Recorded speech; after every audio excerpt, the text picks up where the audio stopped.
Happy day, all you wildflowers out there. Robbie Dodson, living the dream in Austin, Texas. In today's installment of our homeowner challenge, I'm in my front yard because what we're going to do is we are going to look at all these holes in my front yard, and you can see which ones you have, and Daniel's going to tell us what they mean. A few years ago, we had this little thing called Snowmageddon, and everybody's pipes were bursting, and we were told to run out to our front yard and use our water shutoff valve, but we were all posting on our HOA groups like, oh my gosh, where's our water shutoff valve? Well, after today, you're going to know where yours is. You're going to know if you need a special key or not, and then you're going to know what the other ones are. This is very important as part of your homeowner maintenance skills and strategies. So let's hear what Daniel has to say. And at the very end, I'll come in with a few little tips and tricks for us. Today, I want to talk about all these things in our yards. Like I've got some on the other side of my yard. We always want to know what they are. And then I'm also kind of thinking traumatically back to Snowmageddon when we were all frantically trying to find our water shutoff valve, things like that. So can we kind of obviously talk about that, but also all these other little holes? 100%. And I think this is a great conversation. There are several different access styles that we run across in the Central Texas area, but we're always going to find a water meter. Okay. Typically in your large City of Austin access here, you're going to find the water meter for your home. It's not uncommon for the two houses adjacent to each other to share an access. This is Robbie's water meter. Okay, wait, but are these two different water heaters? This water meter is for your neighbor's house. This is for your house specifically. There's a scorpion down there, Daniel. Watch out. Okay. Did you see it? I saw it. No, but he just ran off. He'll find me. Oh my gosh. Okay, be careful. This house has a really cool setup in that we've got a main water shutoff. So if I know, ice storm Snowmageddon's coming, that valve right now is pointing towards the house. If I turn that valve 90 degrees, it's going to close the water supply from the city to the home. Okay. That is a great consideration in an ice setting like we had, a few years back with the snowpocalypse. Okay, so when it's up and down facing the home. When it is parallel to the supply pipe, which is right here, okay, we know that the valve is on. If you turn it 90 degrees, more than likely it turns clockwise. That will turn off water supply to the home. Okay.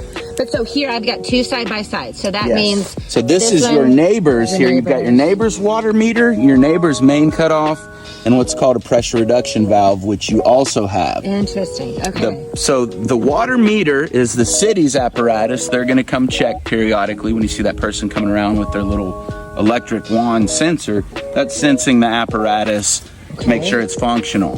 The main water cutoff is just downstream from the city supply typically, and that allows homeowners the ability to turn the water off and on. This is what's called a pressure reduction valve. It is a feature in newer homes or in homes that have been remodeled, maybe added a new water heater. A pressure reduction valve allows you to lower the water pressure from the city supply.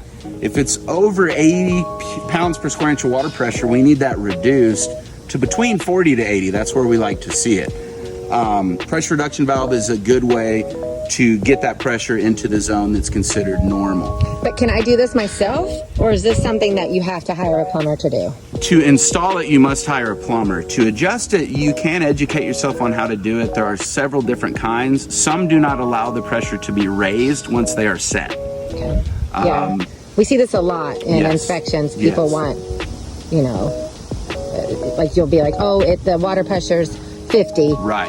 And we're all like, I want more water. Yeah, so there are ways to turn the water pressure up. I don't want to say that you can do it with every pressure reduction valve, but talking to a plumber about what you have in place is a good conversation to have to know if you can do that or not. Okay.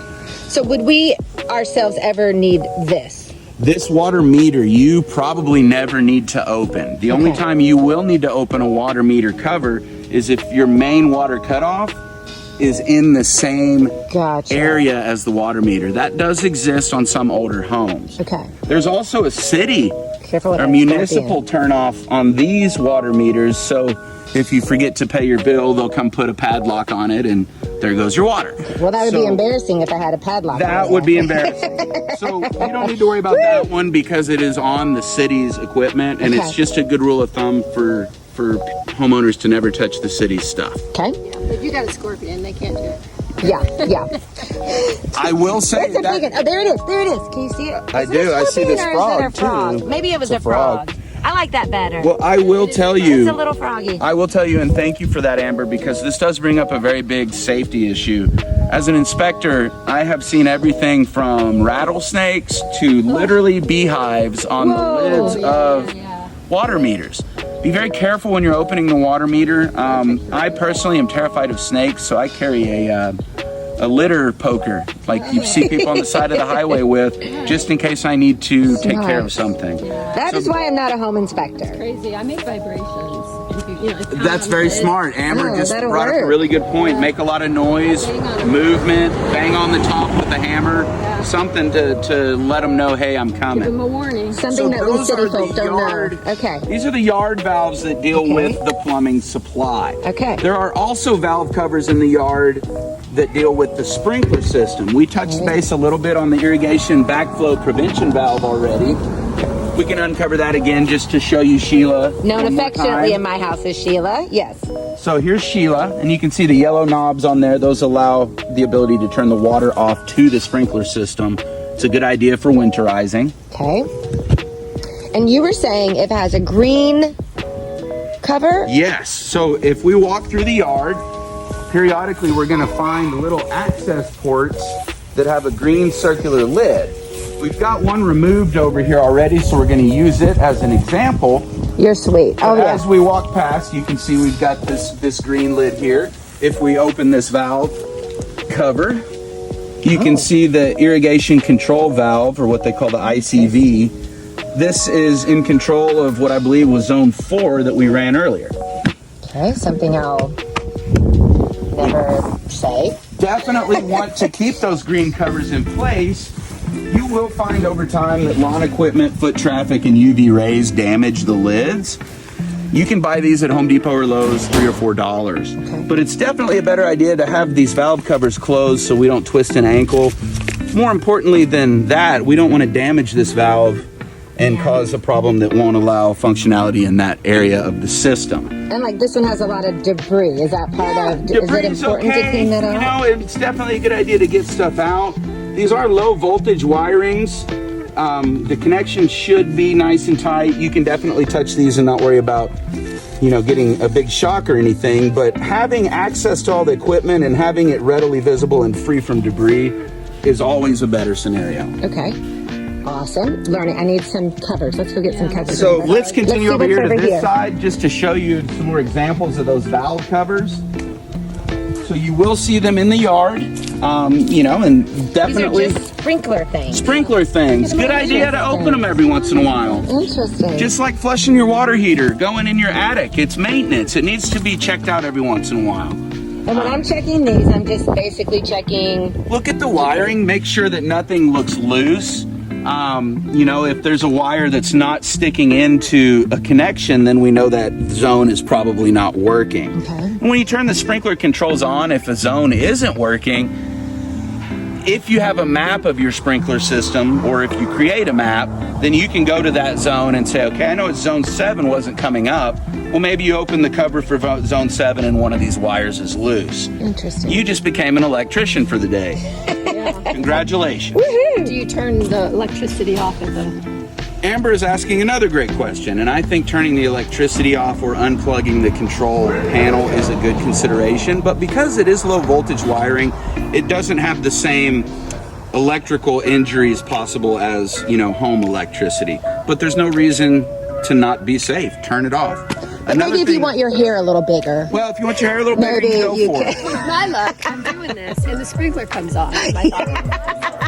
After you just fixed your hair. Then you shampoo while you're out there. Yeah. Another thing I'm seeing here that is pretty common, we've got some exposed irrigation lines here. It's definitely a good consideration to have any irrigation lines, whether they're PVC or the ABS, I guess it is, material that's used for most of them. We want to have them covered in grade, whether it's under mulch or soil. We don't want the pipes exposed. Kind of like the lids, lawn equipment damage. UV rays can damage this pipe and lead to, a problem over time. But looking at this pipe and thinking of worst case scenario, which I always try to do as an inspector because I want it to be a better situation than what I'm pointing out, this pipe could freeze because it's exposed to the air. So in inclement weather conditions or freezing temperatures, that could cause a problem. I thought maybe that was like toilet plumbing, but that's irrigation I don't want to plumbing. say for sure that is sprinkler plumbing, but it's an exposed pipe, and it brings up the point. Yeah. Any exposed pipes in the yard should be covered. Okay, good to know. Okay, and just go get some more dirt. Sure. Pack it down. Get some mulch, something to cover it, protect it a little bit. Okay. All right. Can you tell me what's in here? So inside of here, there's a few things. If we look right here, you can see a time order cable box. That is the cable supply and access point for the company. And then Way in there. very common, The green box. you're gonna see the electrical converter box. It may be a little difficult to see. It's that green thing. That's Yeah, city I can't quite equipment, and it's very common when homes are built to put the foliage around them to kind of hide it for aesthetic purposes. City employees rarely have to access this equipment, but if they do, obviously the bushes would need to be cut. Something funny, a lot of people ask me if they can remove that box. Yeah, it's kind of an eyesore on some homes. The answer is no, not unless you really like a lawsuit with the city. Right. But definitely, knowing what these items in the outside of your yard and your front yard are is really important. Again, knowledge is power, and being a homeowner, the more you know, the better situation you're always going to be in. And is it okay, in your opinion, to have this foliage around it? I think having the foliage around it is fine. I don't think that there's any worry about an electrical fire or anything like that from organic material next to it. Standing here, we can hear a slight hum from this system, and it does generate some heat over time, but there's no issue with it other than it can aesthetically be an eyesore. Yeah. Having the foliage around it is a good way to kind of cover it and conceal it and at least beautify it a little bit. Okay, I love it. Okay, so to review, in terms of our homeowners' yearly maintenance, Yes. or maybe even more than yearly here, as we go through all these little holes, we're just making sure we can access them. Yeah, we want to have access. We want to know what's in there. If you know what's inside a valve and you know that there's a problem in that area, you're already ahead of the curve on how to get to fixing it. Even if it doesn't mean you can fix it, you know where the problem lies, and you know that when you call a contractor, hey, this is where the issue is. Love it. So knowledge is power. Information that you can give to contractors or information for yourself to go do research goes a long way in getting to a solve or a solution quicker. Love it. Well, I'm off to Home Depot to get, what are we getting? Valve covers. Valve covers. Valve covers, Irrigation yes. control valve covers. They're in the plumbing section. Shouldn't cost more than about $5 or $6. Okay, we're on our way.